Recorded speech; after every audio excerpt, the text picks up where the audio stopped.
భాగ్యం వద్దు వదిలేసి వచ్చేయండి అని చెప్పి పెట్టేట అరుస్తుంటది. అవును టచ్ చేయొద్దు అని మనోహరి అంటూ ఉంటుంది. లేదు రెగ్యులేటర్ ఆఫ్ చేసి వస్తాను మీరేం భయపడకండి అని అమర్ అంటూ ఉంటాడు. అప్పుడు ఇంక పార్సాతి వస్తూ ఉంటాడు. ఇంక కార్ శబ్దం రాగానే అందరూ తన వైపు చూస్తూ ఉంటారు. పార్సా సిచ్యువేషన్ అంతా అర్థమవుతుంది. ఒక్కసారిగా చూసి తన ఒంటి మీద ఉన్న కోటు విప్పి అక్కడ వాటర్ చూస్తాడు. ఆ బకెట్ వాటర్ పరిగెట్టుకుంటూ వెళ్ళి ఇంకా కోటుని తగిలి పరిగెట్టుకుంటూ వచ్చి ఒకసారి సిలిండర్ మీద వేస్తూ ఉంటాడు. ఇంకా మంటలు ఆరిపోతూ ఉంటాయి. అమ్మయ్య అని చెప్పి ఇంకా అందరు ఊపిరి పీల్చుకుంటూ ఉంటారు. ఇంకా పార్సా చూసి నవ్వుతూ ఉంటాడు. థ్యాంక్ గాడ్ మీకేం కాలేదు, మాకు చాలా భయం వేసింది, పెద్ద రిస్కే చేశారు అని చెప్పి ఆనంద్ అంటూ ఉంటాడు. ఇంకా బుజ్జమ్మ, ఆకాష్, అంజు వెళ్ళి గట్టి పట్టుకుంటూ ఉంటారు. ఇదేం రిస్క్, దీనికంటే పెద్ద రిస్క్ మీ డాడీ పెద్ద మంట ఆర్పేశాడుగా. శత్రువు వేసి బుల్లెట్ కి ధైర్యంగా నిలబడతాడు. అసలు మీకు ఈ విషయం తెలుసా, ఈ ఫైర్ యాక్సిడెంట్ పెట్టిందే మీ డాడీ తెలుసా అని పాస్ మాటకి ఏంటి అవునా అని చెప్పి అంటూ ఉంటారు. ఇంకా మనోహరి యాదమ్కి షాక్ అవుతారు. అని చెప్పి చూస్తూ ఉంటారు. అవును ఏంటి సడన్ గా అగ్నిపర్వతం జరిగితే ఎలా రియాక్ట్ అవ్వాలి, ఎలా ప్రికాషన్ తీసుకోవాలి, అలాగే మీకు ఒక డెమో చేసి చూపించారు పిల్లలు అని చెప్పి పాస్ అనే మాటకి ఏంటి నిజం అని చెప్పి అడుగుతూ ఉంటారు. నిజం, నేను చెప్తున్నాను కదా. సో సోల్జర్స్ మీరు ఎప్పుడు భయపడకూడదు, మీరు ఎప్పుడు ధైర్యంగా ఉండాలి అని చెప్పేసి పాస్ ధైర్యం చెప్తూ ఉంటాడు. ఏంటి స్కూల్ వెళ్తున్నారుగా, ఇంట్లో ఫైర్ యాక్సిడెంట్ అని చెప్పేసి స్కూల్ డొమ్మ కట్టే పని మాత్రం చెయ్యొద్దు, అది మీ డాడీకి ఇష్టం ఉంటుంది వెళ్ళండి అని ఇంకా పాస్ అనే మాటకి థ్యాంక్ యూ వెళ్ళొస్తామని చెప్పి పిల్లలు వెళ్తూ ఉంటారు.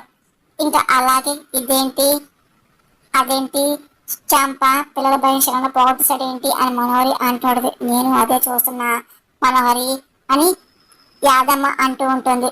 మీరు అని చెప్పి అమరంగానే నేనే పాసార్తి అరుంధతి మర్డర్ కేసులో ఇన్వెస్ట్ చేస్తున్నాం కదా స్పెషల్ ఆఫీసర్ని అని పర్సన్ చేసుకుంటూ ఉంటాడు. ఇంకా మనని భయపడుతూ ఉంటుంది. ఇంకా టెన్షన్తో అలాగే చూస్తూ ఉంటుంది. మనోహరి నీ మొగుడు వస్తాడు అని యాదమ్మ అనగానే వాడు నా మొగుడు ఏంటి అని మనోహరంగానే మూడు కాకపోతే ఏముడు అని చెప్పి యాదం అంటూడది. థ్యాంక్స్ అండి, టైంకి వచ్చి సేవ్ చేశారు, పిల్లలు భయాన్ని పోగొట్టారు అని అమర్ అనగానే ధైర్యం ఎదురుగా ఉన్నప్పుడు ఇంకెందుకు, మనం చంపేది భయం, మనం చచ్చిన బతికినా ఉండేది కలిసి ట్రైనింగ్ చేసినాం కదా.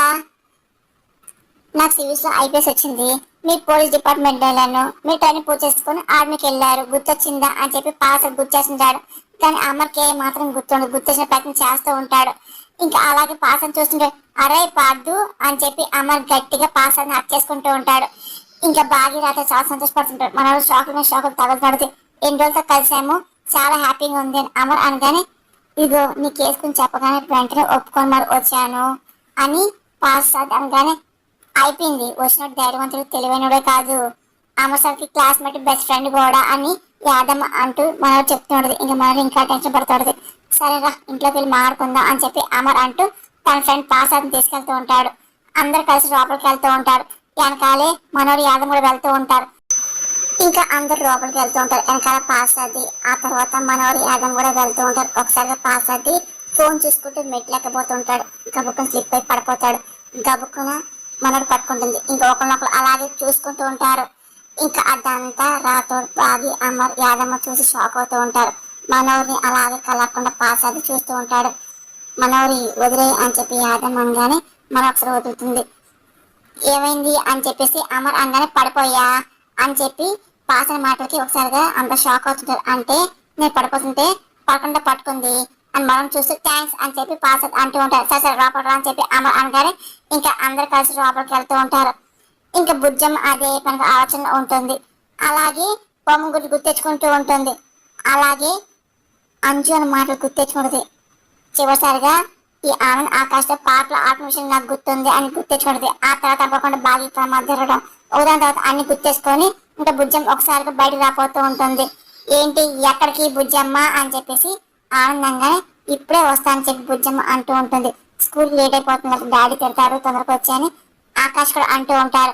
సరే అని చెప్పి ఇంకా బుజ్జమ్మ వెళ్తూ ఉంటుంది. ఇంకా ముగ్గురు వాక్ చేసుకుంటూ ఉంటారు. బుజ్జమ్మ అదే పనిగా గమనిస్తూ ఉంటుంది, లానంతా చూస్తూ ఉంటుంది. దాని తనకేం కనపడదు. గుప్తా గారు గుప్తా గారు గుప్తా గారు అని చెప్పి ఇంకా బుజ్జం పిలుస్తూ ఉంటుంది. గుప్తా వచ్చి పక్కన నుంచుంటాడు. ఏంటి అని చెప్పి గుప్తా గారు నాకు కనపడేంటి అని చెప్పి బుజ్జమ్మ అనగానే నేను పక్కన ఉన్నాను కదా అని చెప్పేసి అంటూ హతవిధి అని చెప్పి ఇప్పుడు నీకు కనిపించిన వినిపించాను కదా అని చెప్పేసి గుప్తా అనుకుంటూ ఉంటారు, ఎక్కడున్నా సరే నా మాటలు మీకు వినిపిస్తాయని చెప్పి నాకు తెలుసు, మీరు ఇక్కడే ఉండి ఉంటారు కదా అని చెప్పి బుజ్జం అంటాడుది. నువ్వు శక్తిని కోల్పోయావు, నేను మీకు కనిపించట్లేదు అని చిత్రగుప్త అనుకుంటూ ఉంటారు. అయినా మా అమ్మాయిని కలిపితే నా శక్తులు కోల్పోతాయని చెప్పేసి మీరు ముందే హెచ్చరించారు కదా, అందుకే మీరు కనపట్లేదా, మీరు నాట కూడా వినిపించట్లేదు అని బుజ్జం అంటాడుది. నేను ఎన్నోసార్లు చెప్పాను, నా మాట ఏమో పెడిచెవి పెట్టావు, ఇప్పుడు నువ్వు ఇలాగ అయ్యావు అని చెప్పేసి చిత్రగుప్తులు అనుకుంటూ ఉంటారు. అందుకేనా అంజు అక్క ఒంటిలో దుష్టశక్తి ప్రవేశించింది, నేను కనిపెట్టలేకపోయాను, అందుకేనా మనవరు వేసే ప్లాన్లు ముందే గ్రహించలేకపోతున్నాను అని చెప్పి బుజ్జం అంటూ ఉంటుంది. అవును అలాగే జరిగింది అని చెప్పి చిత్రగుప్త అనుకుంటూ ఉంటాడు. మా అమ్మను కలగకపోతే, మా నాన్న గతం గుర్తు రాకపోతే, నా శక్తులు ఏం ప్రయోజనం పోతే, ముఖ్యంగా ఆ మనవరి ఇంట్లో పంపించేయాలి, అందుకే మళ్ళీ పుట్టా. మా నాన్న మర్చిపోయిన గతం అంతా గుర్తు రావాలి, మళ్ళీ మా అమ్మను కలవాలి, మనవరి ఇంట్లో వెళ్ళిపోవాలి, ఈ జన్మలో చేయాల్సిన పనులు ఇయ్యే గుప్త గారు అని చెప్పి బుజ్జం అసుకుని చెప్తూ ఉంటుంది. అవన్నీ వింటూ అసలు నువ్వు చెయ్యాలన్నా నీ శక్తులు రావాలి, అక్కడ పూజ మందిరంలో ఉన్న అర్ధదశమం తాకాలి, అప్పుడే నువ్వు ప్రచండతో పోరాడతావు అని చెప్పి చిత్రగుప్త చెప్తూ ఉంటాడు. దాన్ని ఏం శక్తులు లేకుండా భుజం ఏం వినిపించదు. ప్లీజ్ గుప్త గారు అని చేతులు జోడిస్తూ నా సాయం చేయండి, ఎలాగైనా మా అమ్మని కలపాలి, నా అక్కని అన్నని కాపాడుకోవాలి, మనోని ఇంటిని పంపించేయాలి, మీరు తప్ప నాకు వేరే దారే లేదు, హెల్ప్ మీ గుప్త గారు అని భుజం అదే పనులు ప్రాధాయపడుతుంది. నీ సాయం చేయని చెప్పి నాకు ఉంది బాలిక, నువ్వు అర్ధదశమం తాకేదాకా నేను ఏమి చేయలేనని చెప్పి చిత్రగుప్త అంటూ ఉంటారు. నేను చెప్పే ప్రతి ప్రార్థన మీరు వినే ఉంటారు కదా, ఆ జన్మలో నా వెంటే ఉన్నారు, ఈ జన్మలో కూడా తోడుకోనండి, నన్ను నడిపించండి, నాకు మీరే దేవుడు అని చెప్పేసి బుజ్జం కళ్ళని నీరు పెట్టుకొని ఏడుస్తూ ఉంటుంది. తను చెప్పాల్సిన చెప్పేసి కామ్గా వెళ్ళిపోతుంది. అట్లనే బాలిక, నువ్వు కోరిన విధంగా నీ సాయం చేస్తాను కదా, ఎలాగైనా సరే ఆ రుద్రాక్ష మాలని తాకిస్తాను, నీ శక్తులు వచ్చేలా నేను చేస్తాను చెప్పి జగన్నాథం చిచ్చుకొత్తు దేవుడి మీద భారం వేస్తూ ఉంటాడు. అక్కడేమో అమర్ అలాగే పార్సాది మాట్లాడుకుంటూ ఉంటారు. ఇంకా రాతోడు చాలా సంతోషపడుతుంటారు. అంటే మా ఫ్రెండ్, మీరు ఫ్రెండ్స్ అన్నమాట అని రాతోడు అనగానే, అవును రాతోడు, ఇదిగో అమర్ ఇచ్చిన ఇన్స్పిరేషన్ తోనే కదా నేను ఐపీఎస్ చేశాను అని ఇంకా అంటూ ఉంటాడు. అప్పుడే ఇంకా వచ్చి జ్యూస్ బాగా ఇస్తుంది.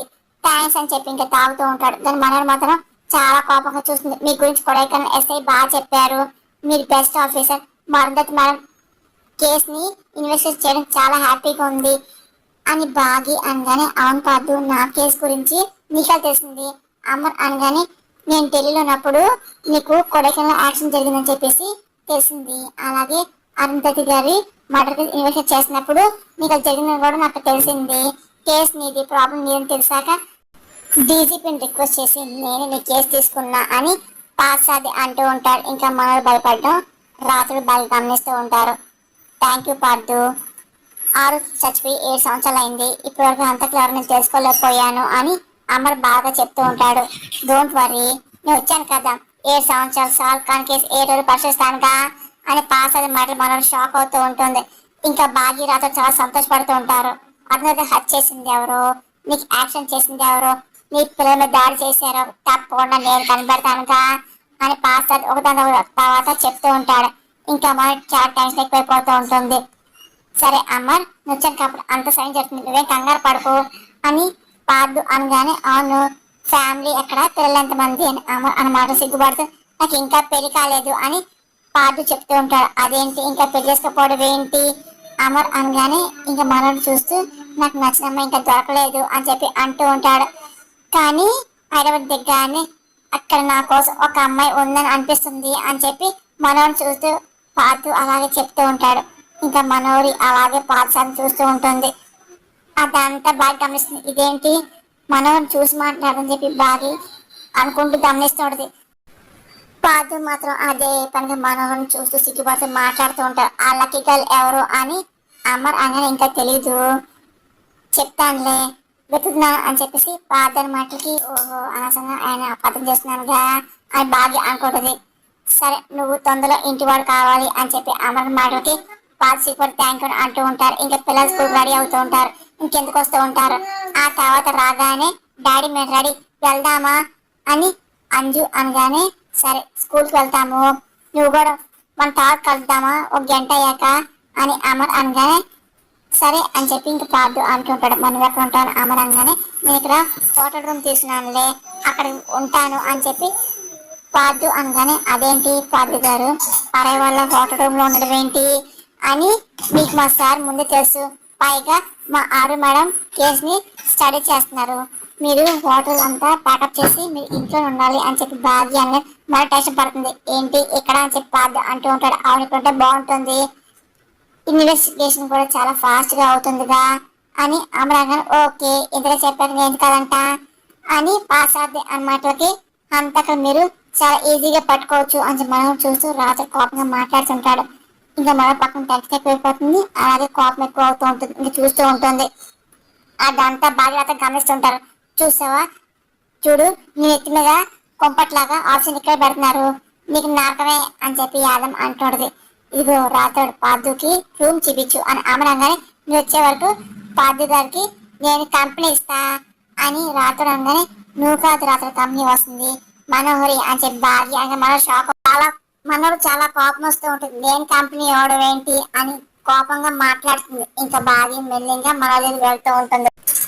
నువ్వైతే బాగా చెప్పగలవు, నువ్వు ఎందుకంటే అరుంధతి మనం బతుకున్నప్పుడు పక్కనే ఉన్నావు, చనిపోయిన పక్కనే ఉన్నావు, సార్ యాక్సిడెంట్ అయినప్పుడు పక్కనే ఉన్నావు అని నువ్వే సాక్షి కదా అని అంటూ నిండు పార్దు గారు అన్ని తెలుసుకుంటారు. ఇన్ఫాక్ట్ నేను ఇన్వెస్టిగేషన్ స్టార్ట్ చేయొచ్చు అని బాగి అనగానే ఎందుకు కాదు దాని నుండి నేను ఇన్వెస్టిగేషన్ మొత్తం స్టార్ట్ చేస్తా అని చెప్పి పార్దు అంటూ ఉంటాడు.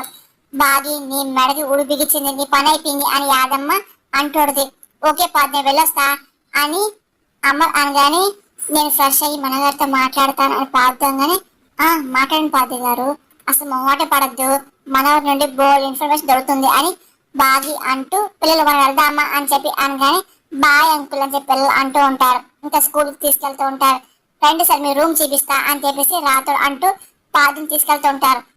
పార్దు ఒక నిమిషం ఆగి మనోహర్ని ప్రేమగా చూస్తూ నేను ఫ్రెష్ అయ్యి వస్తా అని చెప్పి వెళ్తూ ఉంటాడు. ఇంకా మనం చాలా టెన్షన్ ఎక్కువైపోతుంది. ఇంకా అనుకున్న విధంగా అమర్ బాగి పిల్లల్ని ఇంకా స్కూల్కి తీసుకెళ్తూ ఉంటారు. అమర్ ఇది కార్లో కూర్చుంటాడు. తన పక్కనే బుజ్జం కూర్చుంటుంది. వెనకాల ఆకాష్ అంజు ఆ తర్వాత బాగి కూర్చుంటుంది. అమర్ ఇంకా అలాగే బాగిని గమనిస్తూ ఉంటాడు. సార్ కార్ స్టార్ట్ చేయండి అని చెప్పి బాగి అంటుంది. కానీ అమర్ మాత్రం ఇంకా అలాగే బాగిని గమనిస్తూ చూస్తూ ఉంటారు. ఇదేంటి ఇంకేమైంది కార్ స్టార్ట్ చేయకుండా అలా గమనిస్తున్నాడు అని చెప్పి బాగి అనుకుంటూ అమ్మని చూస్తూ ఉంటుంది.